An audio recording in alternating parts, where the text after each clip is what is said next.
Hola, hoy quiero hablar de un poeta que se llamó Uriel Martínez Venegas. Nació en Tepetongo en el año de 1950, aunque muchos de sus antologadores han dicho que nació en 1953. ¿Cómo sé yo que nació en 1950 y no en 1953? Me consta, porque lo he leído en esas antologías, que tanto Severino Salazar como Gabriel Said y como Sandro Cohen, en esta antología Palabra Nueva de 1981, la de Severino Salazar es del 92 y la de Gabriel Said, es del 80. En todas ellas se consigna que Uriel Martínez Venegas nació en 1953. A mí, en la librería Don Quijote, mientras degustaba un té anti-COVID, me comentó que había nacido en 1950. ¿Por qué me lo comentó? ¿Por qué vino en esa ocasión? ¿Por qué salió esa información? Porque yo le comenté que José de Jesús San Pedro había nacido en 1950. Y él inmediatamente dijo, sí, es del mismo año que yo. Bueno, una vista a su credencial de lector convencería a cualquiera. Él nació en 1950 y nació en Tepetongo. No como dijeron Gabriel Said y Sandro Cohen, que nació en Jerez.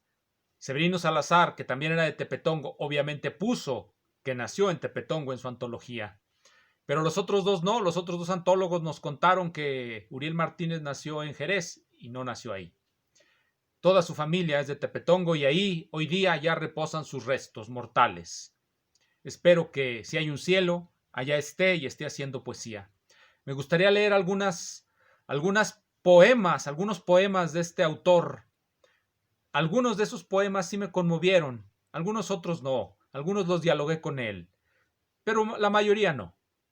Y eso que él constantemente nos mandaba por WhatsApp, por los medios electrónicos, a través de su blog, novedades en su poesía. Voy a leer la caracterización que de él hace Sandro Cohen en este libro que ya mencioné, Palabra Nueva, porque me parece que aunque enigmática, y voy a ir señalando por qué me parece enigmática, me parece una caracterización más o menos coherente y correcta de lo que fue Uriel Martínez Venegas. Obviamente la vida de una persona no se puede resumir en unas líneas, aunque ese es el intento de los escritores. James Joyce se hizo famoso, o eso nos han contado, porque la verdad yo no considero a James Joyce alguien digno de leerse, pero bueno, nos han contado que resumió en esa obra gigantesca que es Ulises un día en la vida de alguien.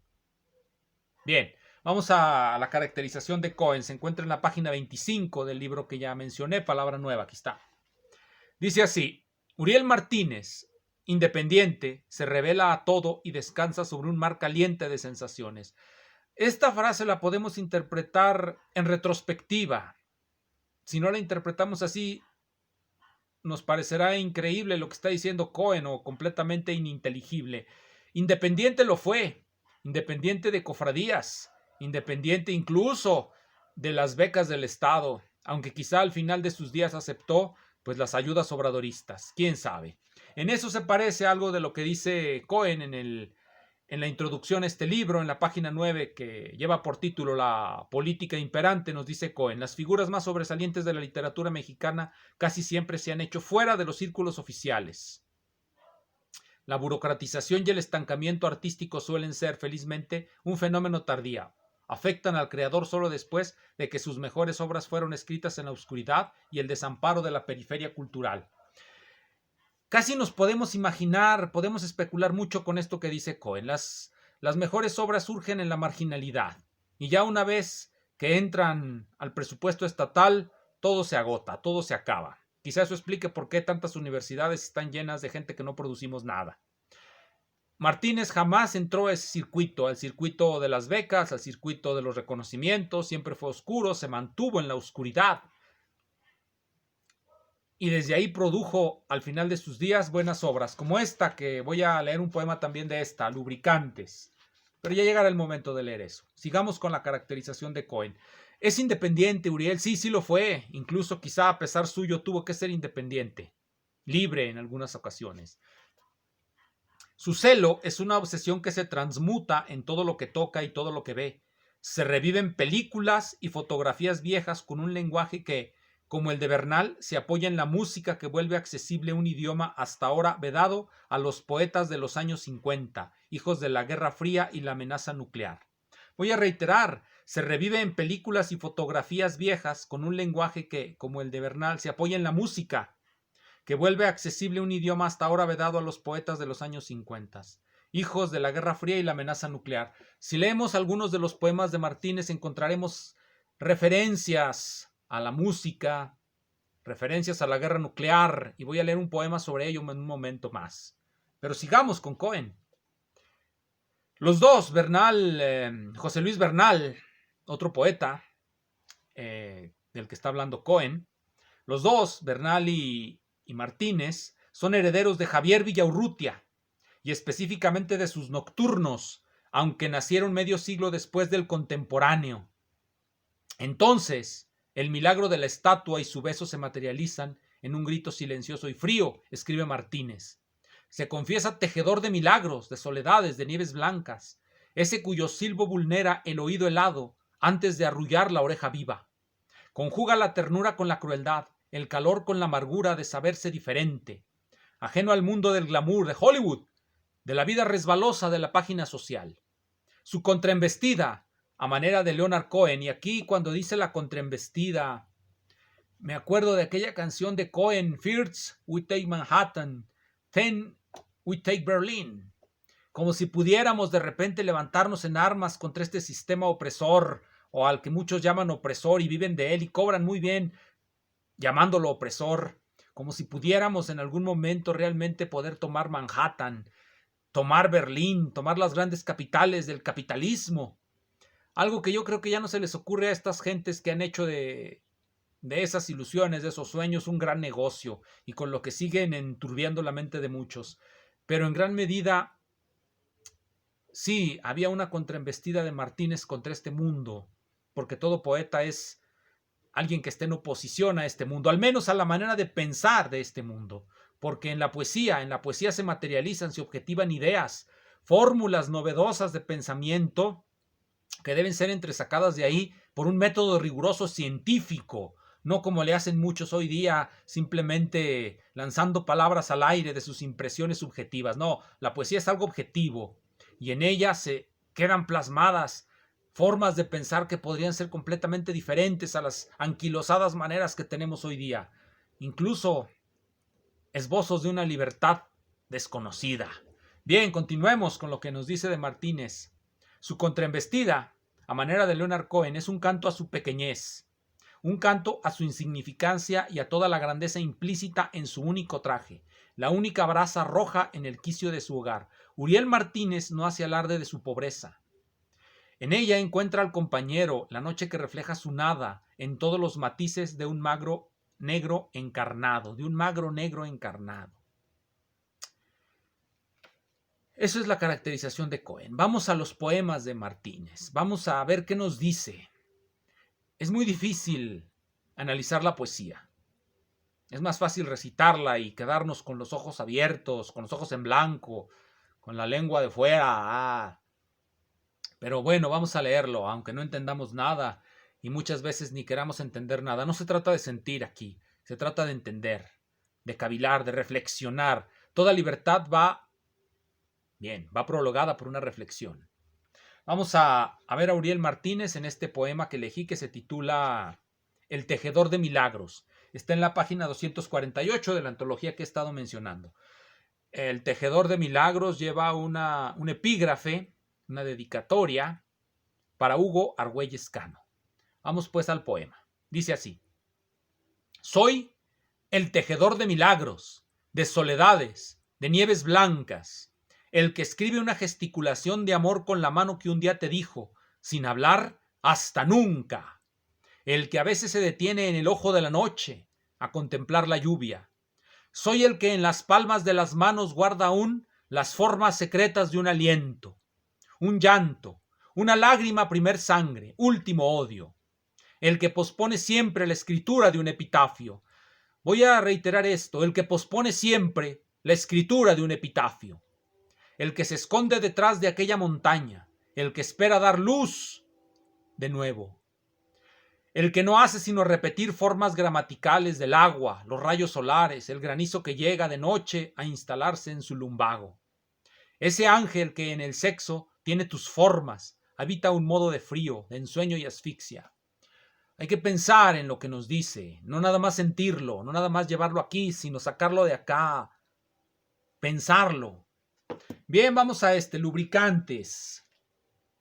Lubricantes es una apuesta, nos dijo o le dijo Martínez a un entrevistador del diario La Jornada cuando salió este libro en 1917. ¿Por qué era una apuesta? Porque en él Martínez depositó sus ahorros. Él los sacó en una de esas ediciones de autor. Tuvo que ahorrar peso a peso, vendiendo libros, vendiendo ensueños, así nos convencía. Este es el nuevo libro que llegó y la verdad algunos libros que me vendió eran muy buenos. Recuerdo en este momento uno de Bergson, o más bien uno de Vladimir Yankelevich, dedicado a Bergson, sobre la obra de Bergson. Muy buen libro. Yankelevich es un escritor magnífico. Bueno, pero volvamos a Martínez. Voy a leer este poema que se titula Fukushima.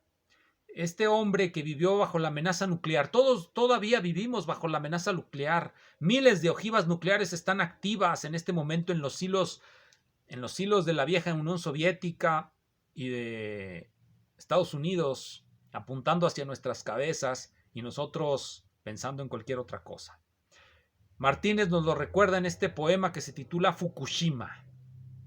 Va dividido en partes. Voy a ir diciendo la parte, está numerado. 1. Sentada en posición de loto, la abuela hospedará esta tarde a sus nietos. La parca vendrá con ellos. 2. Desde la foto que preside la sala, los ojos de la abuela irradian plutonio, cesio y yodo, materiales radiactivos, que un día heredará a los chicos. 3. A menudo el anuario del colegio era consultado por la abuela. A cada foto le rotulaba el nombre de cada nieto con sus nombres.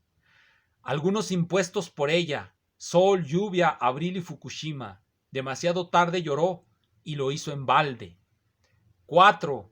La tele, la radio, el ventilador, las cortinas agitadas por un viento cargado de radiactividad, el fax, el teléfono celular, la compu portátil, todo cobró vida luego que se restableció la energía eléctrica, menos la vida de los habitantes. 5. En el distrito de Fukushima vuela una gaviota, ajena a los cuerpos en descomposición, informó Kyodo News. La bomba nuclear, el pulso electromagnético que detiene la actividad eléctrica de la mayoría de nuestros aparatos. Pasado ese pulso, vaporizadas todas las vidas, de repente vuelve a funcionar la licuadora. La gaviota, completamente indiferente a los cuerpos en descomposición, vuela sobre la zona. ¿Qué nos dice Martínez aquí? ¿De qué nos habla? Hay que desentrañar, objetivar esas ideas. Él vivió bajo esa condición histórica.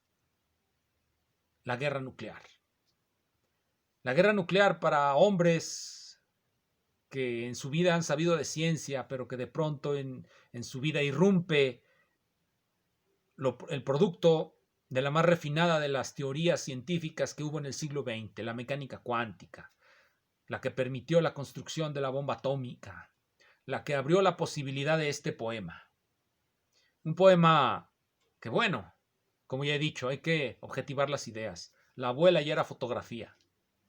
Sus ojos radioactivos ya no podían producir sino muerte, en un mundo en el que ya no queda absolutamente nadie más que los aparatos eléctricos, que son lo único que puede sobrevivir. Bien, yo recuerdo a Uriel Martínez como un amigo que me encontraba en las calles y que hoy día ya no me lo encontraré en ellas. Ya no iré caminando por la calle Guerrero, ya no iré caminando por el Callejón de la Carne, ya no encontraré a Uriel sentado en alguna de esas plazas, ya no lo encontraré pidiéndome que le pague el libro que no le he pagado, o mostrándome las últimas novedades de la Universidad Veracruzana. Tuvo una librería que se llamó La Azotea, la cual tuvo que cerrar porque, bueno, la gente no lee. No lee y seguramente su poesía no la leerá, pero tratemos de que esa poesía perviva en nosotros, analicémosla, leámosla, pensémosla, deglutámosla. Muchísimas gracias.